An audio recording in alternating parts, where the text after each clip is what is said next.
So this happened on a camping trip with my girlfriend Alicia, my best friend Rodney, and his girlfriend Amanda.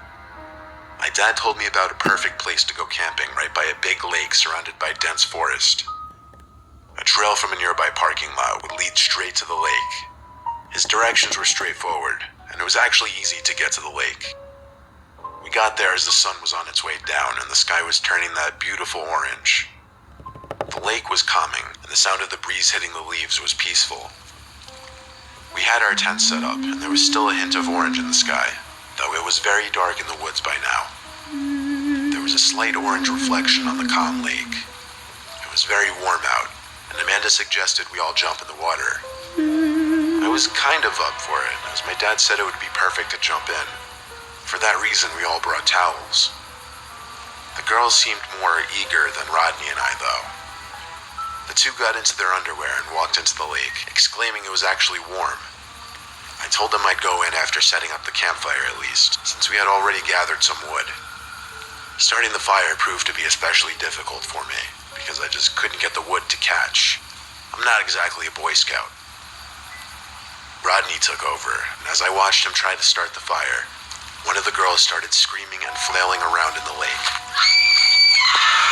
Amanda looked just as confused as Rodney and I. Then Alicia went underwater for a few seconds, and Amanda started to scream she's drowning. I took off my shirt and ran as fast as I could into the water. But when I got to where she was, the water was only up to maybe my waist. I saw her arms still flailing out above the water and splashing about, and I pulled her up above the water. I yelled, "What the hell happened?" She didn't answer right away and ran straight for the campsite, seemingly out of breath.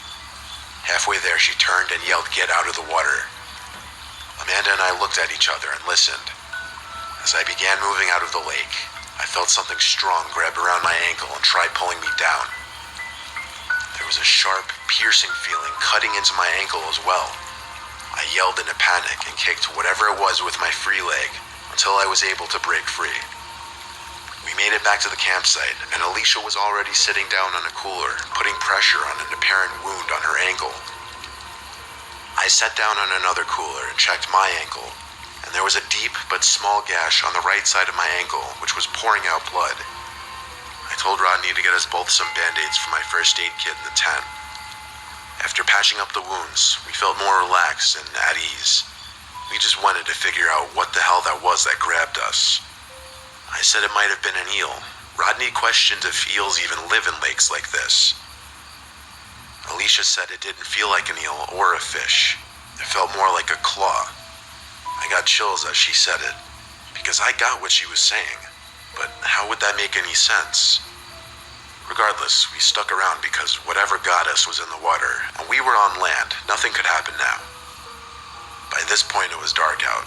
The sun was completely gone, and the only light was from the fire. We were a couple beers deep, talking about life, about mutual friends, and occasionally bringing up that thing in the water again. All was well, until a splash came from out in the water. We all looked over our shoulders at the same time out to the pitch-black lake. Probably just a fish, we figured. We resumed conversation for a few seconds, but then there was another splash. It didn't sound like a little fish jumping out of the water. It sounded like the kind of splashes you'd hear when a person is walking through waist-deep water. The girls wanted us to go check the lake, so Rodney and I took a couple flashlights and went to the edge of the lake, where we were still hearing noises. With the two lights pointed at the water, we scanned the calm surface of the lake, until Rodney stopped me and said, "What is that?" I looked at where his light was pointed. There was this object in the water. Well, at first I thought it was an object, but then I realized it resembled the head of some creature. Definitely not any kind of creature that would live in a lake. It seemed like it was just sticking its head out of the water, and we could see the reflection of its eyes. It was looking at us.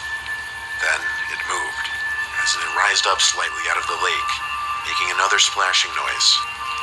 That's when Rodney and I screamed "Go" to the girls.